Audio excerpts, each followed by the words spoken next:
Students, आज हम बात करेंगे मेटल्स की एक बहुत बेसिक प्रॉपर्टी इलेक्ट्रोपॉजिटिविटी या उनके एक कैरेक्टर इलेक्ट्रोपॉजिटिव कैरेक्टर की, जिसको हम उनकी बेसिक प्रॉपर्टी इसलिए कहते हैं क्योंकि तमाम मेटल्स या तमाम मेटल एलिमेंट्स जो हैं वो ये प्रॉपर्टी शो करते हैं।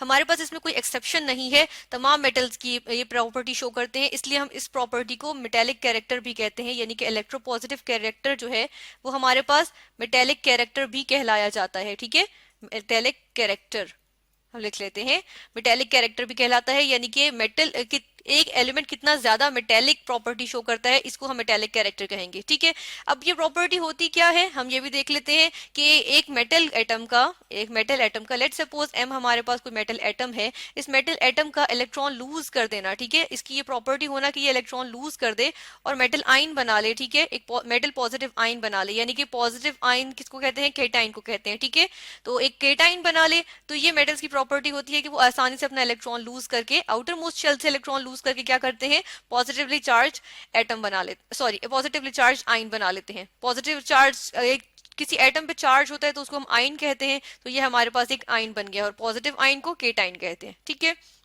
इसकी एग्जाम्पल हम देखेंगे। इसी एग्जाम्पल में हम सबसे पहले बात करेंगे सोडियम की। ये हमारे पास सोडियम का एटम आ गया कि सोडियम है, इसके प्रोटॉन नंबर अगर हम देखें, नंबर ऑफ प्रोटॉन्स जो इसके न्यूक्लियस में है वो 11 होते हैं, जबकि 11 ही इलेक्ट्रॉन्स इसके न्यूक्लियस के अराउंड जो है वो रिवॉल्व करते हैं। ठीक है, तो हम देख रहे हैं कि अगर हम काउंट करें तो फर्स्ट शेल में 2, सेकेंड शेल में 8 और फाइनल शेल में या वेलेंस शेल में, अल्टीमेट शेल या आउटर मोस्ट शेल जिसको कहते हैं, उसमें हमारे पास जस्ट 1 इलेक्ट्रॉन है। लेकिन इसका ऑक्टेट तो कंप्लीट नहीं है। इसका मतलब है कि सोडियम फिलहाल स्टेबल नहीं है। स्टेबल करने के लिए क्या करेगा, या तो ये 7 इलेक्ट्रॉन्स गेन करेगा या फिर इस इलेक्ट्रॉन को लूज कर देगा। 7 इलेक्ट्रॉन्स गेन करना मुश्किल है लेकिन इलेक्ट्रॉन को लूज करना आसान है।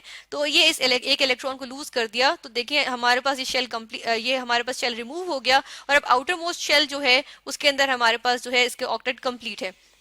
तो हम देख रहे हैं कि सोडियम जो है, सोडियम आयन बना के इलेक्ट्रॉन लूज करके ये जो है वो ऑक्टेट कंप्लीट कर लिया इसने अपना। ठीक है, इसी तरह अगर एग्जांपल देख लें मैग्नीशियम की, हम मैग्नीशियम की एग्जांपल देखते हैं इसी तरह कि मैग्नीशियम हमारे पास ग्रुप 2A का जो है वो मेटल आ जाता है। तो हम उसमें देख रहे हैं कि मैग्नीशियम में 12 हमारे पास जो है वो 12 प्रोटॉन्स होते हैं और 12 ही इलेक्ट्रॉन्स हैं। 12 इलेक्ट्रॉन्स की जब अरेंजमेंट इसके अंदर होगी तो हम देख रहे हैं कि आउटर मोस्ट शेल में हमारे पास जो है वो 2 इलेक्ट्रॉन्स आ जाते हैं। ठीक है, तो इन 2 इलेक्ट्रॉन्स को इसने जो है वो लूज करना होगा ताकि अपना जो है ये ऑक्टेट कंप्लीट कर ले। तो ये 2 इलेक्ट्रॉन्स जब लूज होंगे तो इसका ऑक्टेट अब कंप्लीट हो गया है। हम देख रहे हैं कि इसका ऑक्टेट कंप्लीट है क्योंकि जो आउटर मोस्ट शेल था ये रिमूव हो गया है, और लेकिन अब इसके ऊपर चार्ज आ गया 2 पॉजिटिव। अब ये न्यूट्रल नहीं रहा, इसके ऊपर एक चार्ज आ गया, तो अब ये एक आइन है, यानी मैग्नीशियम के एटम से ये मैग्नीशियम आइन में कन्वर्ट हो गया और वो भी मैग्नीशियम 2 पॉजिटिव आइन में। ठीक है, सोडियम को अगर हम लिखें तो हम इस तरह भी लिख सकते हैं, सोडियम पॉजिटिव आयन। ठीक है, ये इसको हम ब्रैकेट में करके लिख देते हैं, और इसी तरह मैग्नीशियम को हम रिप्रेजेंट कर देते हैं मैग्नीशियम 2 पॉजिटिव आयन। ठीक है, यानी कि 2 इलेक्ट्रॉन्स जो हैं वो लूज हुए हैं। इसी चीज को अगर हम जो है इससे अगर हम इसको वैलेंसी से रिलेट करें कि हम देखते हैं कि इलेक्ट्रॉन्स ही जो होते हैं वो किसी बॉन्डिंग में या रिएक्शंस में टेक पार्ट करते हैं। तो सोडियम कितने लूज कर रहा है इलेक्ट्रॉन्स, एक इलेक्ट्रॉन को लूज कर रहा है। तो इसका मतलब ये होगा कि सोडियम की जो वैलेंसी होगी, हम यहाँ मेंशन कर देते हैं कि सोडियम की वैलेंसी क्या होगी, सोडियम की वैलेंसी हमारे पास आ जाएगी 1, इसलिए क्योंकि एक इलेक्ट्रॉन है, जो हर एक एटम जो है वो एक इलेक्ट्रॉन लूज कर रहा है तो वो एक ही बॉन्ड बना सकता है। इसकी एग्जांपल अगर हम देखें तो हमारे पास आ गई सोडियम क्लोराइड, जो सोडियम ने एक ही क्लोरीन के साथ बॉन्ड बनाया हुआ है, तो इसकी सोडियम की वैलेंसी हमारे पास क्या हुई, 1।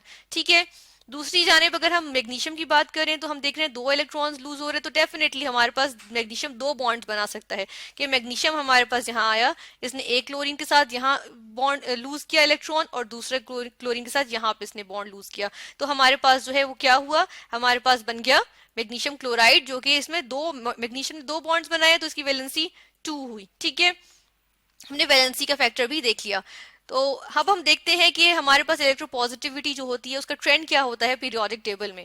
ये हमारे पास एक पीरियोडिक टेबल आ गया जो हमने जो है वो विद रिस्पेक्ट टू साइज हम जो है वो शो कर रहे हैं। ठीक है, तो इसमें हम साइज दिखा रहे हैं। तो अगर हम इसमें देखें तो हम ग्रुप किसी भी एक ग्रुप में देखें तो हम टॉप टू बॉटम जा रहे हैं तो साइज हमारे पास इंक्रीज कर रहे हैं। हम ग्रुप का यहाँ मेंशन करते हैं कि टॉप टू बॉटम जा रहे हैं हम, तो हमारे पास क्या हो रहा है, हमारे पास साइज जो है वो इंक्रीज कर रहा है, यानी कि साइज बढ़ रहा है। ठीक है, साइज इंक्रीज कर रहा है। ठीक है, अब साइज इंक्रीज क्यों कर रहा है इसकी हम मिसाल देख लेते हैं किस तरह से। हम ले लेते हैं फर्स्ट ग्रुप ले लेते हैं हमारे पास, जिसमें हमारे पास मेटल्स आ रही हैं, लिथियम से स्टार्ट हो रही हैं। ऊपर हमारे पास हाइड्रोजन जो है, जो फर्स्ट पीरियड और फर्स्ट ग्रुप का जो एलिमेंट है, तो वो हम देख रहे हैं कि वो हमारे पास नॉन मेटल है। तो हम स्टार्ट करेंगे लिथियम से। ठीक है, हम लिथियम से स्टार्ट करते हैं। ये हमारे पास लिथियम का एटम भी आ गया। ठीक है, अब हम देख रहे हैं कि लिथियम में हमारे पास 3 इलेक्ट्रॉन्स हैं, आउटर मोस्ट शेल में जस्ट 1 इलेक्ट्रॉन है। इससे नीचे हम सोडियम में जाएं तो हम देखते हैं कि हमारे पास जो है वो शेल जो है ना वो इंक्रीज कर जाएगा, यानी कि सोडियम में शेल इंक्रीज कर गया। फिर हम पोटेशियम में जाएंगे तो हमारे पास मजीद एक शेल इंक्रीज कर गया। रुबीडियम में जाए तो एक और शेल, सीजियम में जाए तो एक और शेल। ठीक है, तो हम देख रहे हैं कि शेल इंक्रीज कर रहे हैं, जिसकी वजह से हमारे पास जो है वो साइज एक्चुअली इंक्रीज कर रहा है। अब हम देख रहे हैं कि साइज इंक्रीज करने की वजह से क्या हो रहा है, न्यूक्लियस का जो है वो आउटर मोस्ट शेल पे जो है वो होल्ड उतना नहीं रहा जितना उसका लिथियम के आउटर मोस्ट शेल पे था। ठीक है, हम देख रहे हैं पोटेशियम के आउटर मोस्ट शेल पे, सॉरी, जो पोटेशियम के आउटर मोस्ट शेल के इलेक्ट्रॉन्स पे जो है न्यूक्लियस का उतना होल्ड नहीं है जितना इसका जो है वो लिथियम के इलेक्ट्रॉन पे था, ये जो लिथियम का इलेक्ट्रॉन था।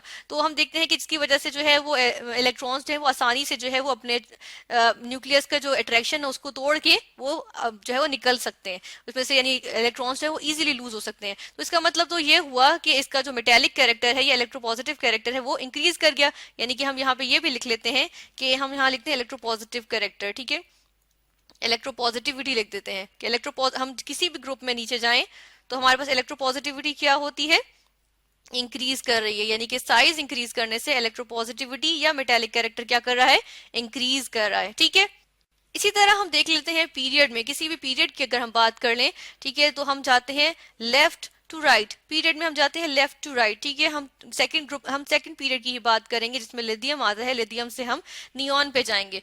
तो हम देख रहे हैं लिथियम से नियॉन तक जाते हुए हमारे पास क्या होता है, हम फिर से जो है वो लिथियम का स्ट्रक्चर ले लेते हैं। यहाँ पे ये हमारे पास लिथियम का एटम आ गया। ठीक है, अब हम देख रहे हैं कि क्या हो रहा है, लिथियम से हम बेरिलियम पे जाएं तो इसी में जो है वो शेल में इंक्रीज हो रहा है इलेक्ट्रॉन।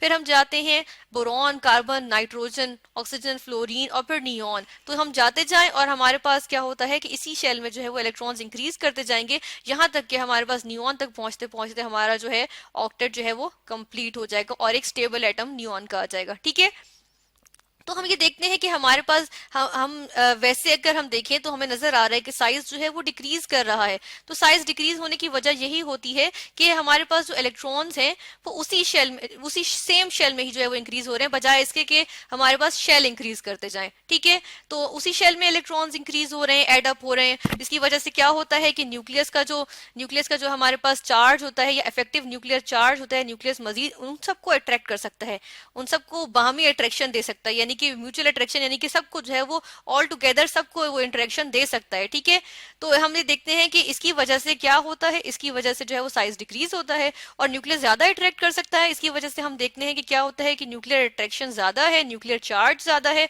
तो इलेक्ट्रोपॉजिटिविटी जो है वो हमारे पास डिक्रीज करेगी, बजाय इसके कि ये इलेक्ट्रॉन लूज कर सके, ये इलेक्ट्रॉन गेन करने की ज्यादा ताकत रखता होगा। तो इलेक्ट्रोपॉजिटिविटी क्या हुई, इलेक्ट्रोपॉजिटिविटी डिक्रीज कर रही है हमारे पास, यानी मेटेलिक कैरेक्टर डिक्रीज कर रहा है। इसीलिए हम देख रहे हैं कि लेफ्ट साइड पे हमारे पास जो एलिमेंट्स होते हैं वेरी लेफ्ट पे, वो हमारे पास जो है वो मेटेलिक कैरेक्टर ज्यादा रखते हैं, जबकि जो राइट साइड पे हम जाते जाएं तो हमारे पास मेटेलिक कैरेक्टर डिक्रीज होता जाता है और हम नॉन मेटल्स की तरफ जाते जाते हैं। ठीक है, जबकि हम ये देखें कि अगर ग्रुप में जा रहे हैं तो हम ऊपर से स्टार्ट कर रहे हैं तो मेटेलिक कैरेक्टर इंक्रीज करता जाता है, तो जब हम नीचे तक पहुंचते हैं तो वो एलिमेंट जो होता है वो ज्यादा मेटेलिक कैरेक्टर शो करता है।